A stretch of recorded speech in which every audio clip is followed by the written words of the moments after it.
북이스라엘을 멸망시킨 아수르는요, 남유다의 히스기야 왕 통치 시절 때에 유다를 침공해 들어옵니다. 그들은 예루살렘을 완전히 포위하게 되는데요. 아수르 왕 사네립은 신하들을 보내서 히스기야와 유다 백성 앞에서 하나님을 조롱하며 하나님이 유다를 자신의 손에서 건지지 못할 것이라고 선포했습니다. 히스기야와 이사야 선지자는 하나님의 구원을 간절히 간구했습니다. 하나님은 그 기도를 들으셨고 기적적인 방법으로 유다를 구원하심으로 그의 권능을 나타내셨습니다. 아수리의 사네립의 침략을 당하자 히스기야는 혼자서 이 문제를 해결하려고 하지 않고 방백들과 용사들을 모아서 의논해서 대책을 마련합니다. 한마음 한뜻으로 유월절을 지키고 또 성전 재봉헌식을 하고 이러한 이 영적 분위기로 이 전쟁의 위기를 맞서는 것이죠. 3절을 보면 그의 방백들과 용사들과 더불어 의논하고 성 밖의 모든 물 군원을 막고자 하매 그들이 돕더라 이렇게 말씀하고 있습니다. 우리는 이 모습에서 신앙 공동체, 교회와 가정이 영적으로 하나 되는 일이 얼마나 중요한지를 우리에게 보여줍니다. 만약 히스기야가 그의 아버지 아하스 통치 시절 때 있었던 그러한 영적인 부패와 타락한 그 상태를 그대로 방치했다면 이 아수르의 침공 앞에서 유다는 오합지졸이 되었을 것입니다. 적들과 싸우기도 전에 그 내부에서 자중질환이 일어나서 서로 싸우고 분열되고 하다가 아수르와의 전쟁도 전에 그들 스스로가 자멸했을 거라는 것이죠. 그러나 유다는 성전 재봉헌식과 유월절 절기를 지키면서 모든 우상들을 제거했습니다. 하나님 앞에 정말로 참회의 시간을 가졌다는 것이죠. 그뿐이 아닙니다. 유월절 절기가 끝나자 유월절 절기 때는 예루살렘에 있는 우상들만 제거했지만 유월절 절기가 끝나면 전역으로 흩어져서 전국 곳곳에 있는 모든 우상과 산당들을 다 제거합니다. 이것으로 끝내는 것이 아니죠. 그들은 이 유월절 절기와 성전 재봉헌식의 그 은혜가 하나님 앞에 그들이 예배하고 제사 드렸던 그 은혜를 지속하게 하기 위해서 전면적으로 제도를 개선합니다. 왕도 자원해서 예물을 드리고 백성들도 11조를 드려서 제사장들과 레위인들이 성전에서 계속해서 제사 드리고 예배할 수 있도록 그들의 생계를 이렇게 생계를 유지할 수 있도록 만들어주죠. 그러니까 그들은 언제든지 하나님 앞에 나와 제사할 수 있고 예배할 수 있고 또한 그들의 잃어버렸던 절기들을 철저하게 지켜가는 거예요. 가정이나 교회의 진짜 위기는 어떤 외적인 문제가 아닙니다. 돈이 없거나 혹은 건강이 안 좋거나 혹은 지금 사업의 위기가 찾아왔거나 인간관계의 갈등이 찾아왔거나 이게 위기가 아니라는 거예요. 진짜 위기는 부부간에 영적으로 하나 되지 못하는 것입니다. 가족들이 영적으로 하나 되지 못하고 교회가 영적으로 하나 되지 못하는 것이 진짜 위기라는 거예요. 영적으로 하나가 돼버리면 그들이 한마음 한뜻이 되면 이 아수르의 침공이라는 이 국가적인 재난 앞에서도 그들은 능히 이 위기를 극복해 갈 수 있다는 것이죠. 그래서 이것이 얼마나 중요한 일인지 사도 바울은 성령이 하나 되게 하신 것을 힘써 지키라고 명령합니다. 에베소서 4장 2절과 3절을 보면 모든 겸손과 온유로 하고 오래 참음으로 사랑 가운데서 서로 용납하고 평안에 매는 줄로 성령이 하나 되게 하신 것을 힘써 지키라. 성령께서 하나 되게 하신 것을 가정 안에서 교회 안에서 힘써 지켜가야 한다는 것입니다. 여러분, 지금 문제가 있습니까?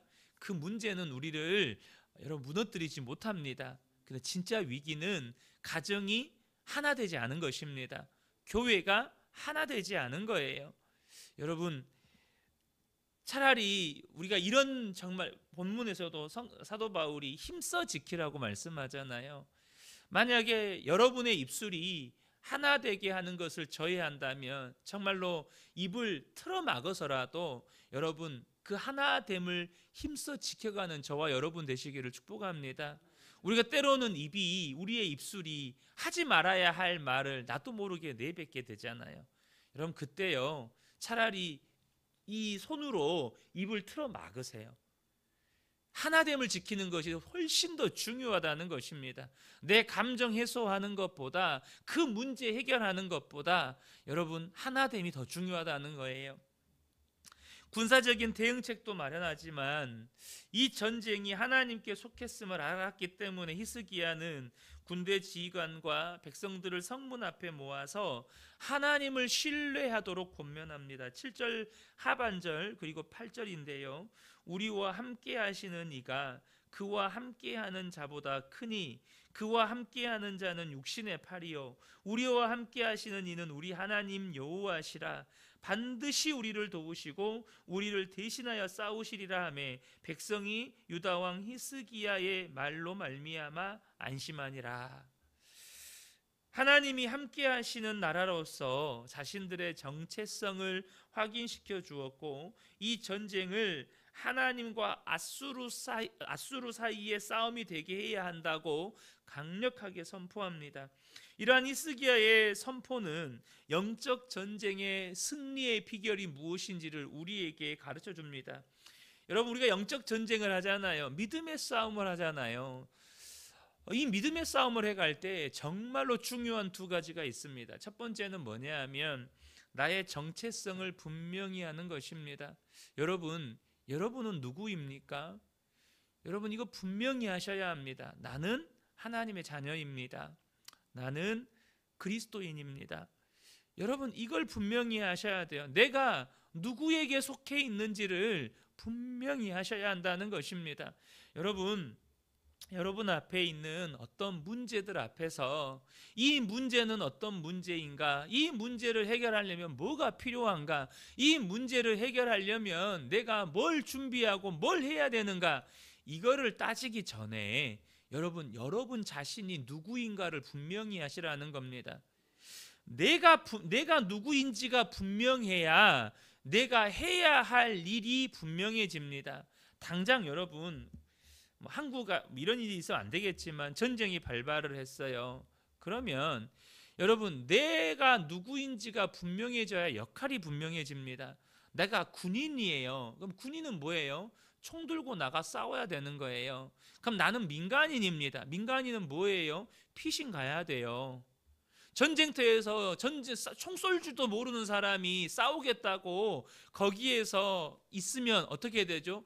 군인들이 싸워야 되는데 여러분 어떻습니까? 군인들은 가서 싸워야 돼. 근데 민간인이 있어요. 민간인이 전쟁터 한복판에서 싸우겠다고 막 이러고 있으면 어떻게 하죠? 군인들이 싸움 못하고 민간인 피신시켜야 돼요. 그러니까 내 정체성을 분명히 하지 못하면 내가 해야 할 일이 무엇인지가 명확해지지를 않아요. 그래서 저와 여러분이 무슨 일을 하기 전에 내가 누구인지부터 명확히 하시라는 겁니다. 나는 하나님의 백성입니다. 나는 그리스도인입니다. 이걸 분명히 하셔야 된다는 거예요. 그럼 두 번째는 뭐죠? 바로 이 싸움이 유다와 아수르의 싸움이 되게 하지 않고 하나님과 아수르의 싸움이 되게 해야 한다는 거예요. 다시 말하면 나와 그 문제의 싸움이 되게 하지 말고 하나님과 그 문제의 싸움이 되게 해야 한다는 것입니다. 그래서 여러분 내가 문제와 싸우게 되면요 반드시 패배합니다. 다시 말해서 내 힘과 지혜와 경험 혹은 어떤 인간적인 방법을 의지하게 되면 그것을 동원하게 되면 반드시 패배하게 된다는 거예요. 그래서 히스기야가 지금 백성들에게 계속해서 선포하는 게 무엇입니까? 하나님이 우리와 함께 하신다. 저들과 함께하는 것은 육신의 팔이고 우리와 함께 하시는 분은 여호와 하나님이시다. 하나님만 바라봐야 된다. 그 하나님만 의지해야 된다. 우리가 읽었던 오늘 본문 하반부에 가면 20절부터 24절에 어떤 일이 일어납니까? 그들이 하나님께 기도했을 때 분명히 오늘 내용에 보면 군사도 준비하고 무기도 만들고 성벽도 세우고 성벽도 보수하고 히스기야가 이 일들을 해요. 그런데 여러분, 히스기야가 이 아수르와의 전쟁에서 자기가 준비한 무기 가지고 싸웠습니까? 그렇지 않습니다. 하나님이 천사를 보내셔서 아수르 군대를 완전히 패배하게 만들어 버립니다.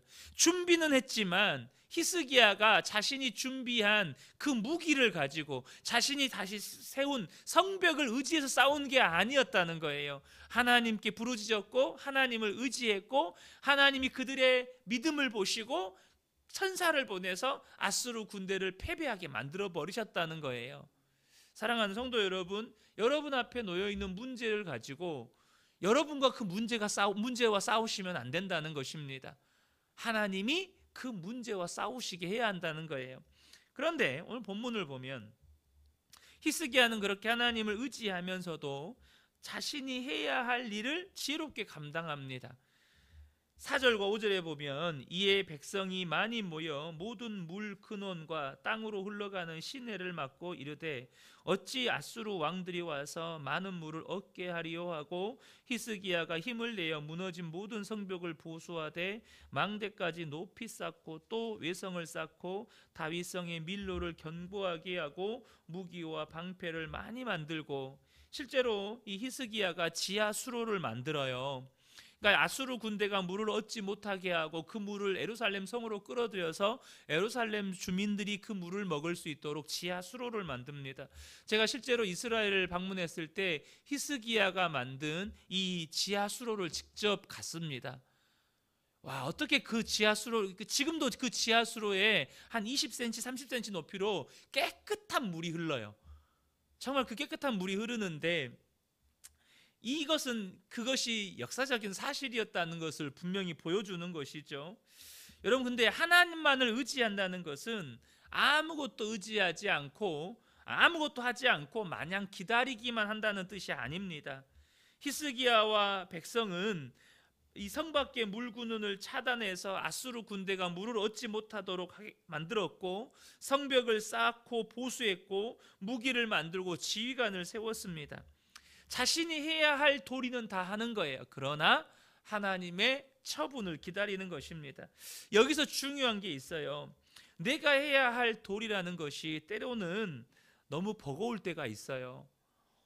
내가 해야 할 도리라는 것이 순교를 각오해야 하는 일일 때도 있고, 또 엄청난 헌신을 해야 하는 일일 수도 있습니다. 그런데 우리가 여기서 조심해야 할 것이, 그것을 하나님이 하시는 일보다 크게 보는 순간 우리가 공로주의에 빠지게 된다는 것입니다. 내가 했어, 내가 한 것 때문에 이렇게 된 거야, 이렇게 된다는 거예요. 그러므로 우리에게 필요한 은혜가 뭐냐면 하나님이 하신 일에 믿음의 눈이 띄어지는 것입니다. 내가 한 일과 비교도 안 될 만큼 이 모든 상황과 환경을 주관하시고 우리의 삶 가운데 하나님의 뜻을 이루시기 위해 하나님이 하신 일들을 볼 수 있어야 감사가 나오고 그것이 은혜라고 고백이 되는 거예요. 앞서 말씀드렸던 것처럼 실제로 하나님이 어떻게 하셨습니까? 히스기야가 준비한 것 때문에 이스라엘이 승리한 게 아니고 하나님의 천사가 아수르의 군대를 패배시킵니다. 그래서 하나님이 하신 일을 볼 수 있는 눈이 띄어지는 은혜가 우리에게 필요하다는 거예요. 고린도전서 15장 10절에 그러나 내가 나된 것은 하나님의 은혜로 된 것이니 내게 주신 그의 은혜가 헛되지 아니하여 내가 모든 사도보다 더 많이 수고하였으나 내가 한 것이 아니요 오직 나와 함께 하신 하나님의 은혜로라 라고 이렇게 고백합니다. 분명히 사도 바울은 모든 사도보다 수고한 일이 있어요. 그러나 그 수고로 말미암아 이 모든 역사가 이루어진 것이 아니고 하나님의 은혜가 이 모든 역사를 이루셨다는 거예요. 이렇게 하나님이 하신 일을 볼 수 있는 눈이 띄어져야 우리가 공로주의에 빠지지 않게 되는 것입니다. 여러분, 이것이 믿음입니다. 만약에 히스기야가 하나님을 불신했다면 그는요 이렇게 수로를 만들고 성벽을 재건하고 무기를 만들고 지휘관을 세우고 이런 일 하지 않아요. 하나님을 불신했다면 뭐 하죠? 그냥 항복하거나 아니면 주변 나라를 의지했겠죠. 그러나 하나님을 의지했기 때문에 자신이 해야 할 준비를 하되 하나님만을 철저히 의지하고 바라보는 것입니다. 이 새벽에 함께 예배한 우리 모든 성도님들이 오늘도 내가 해야 할 일들을 충성되이 감당하시기를 축복합니다. 그러나 내가 해야 할 일을 내가 한 그 일을 의지하는 것이 아니고 하나님을 의지하고 바라볼 때 오늘도 내 앞에 놓여지는 이 믿음의 싸움에서 저와 여러분이 승리를 경험하게 될 것입니다. 이 은혜가 함께 하시기를 예수님의 이름으로 축복합니다.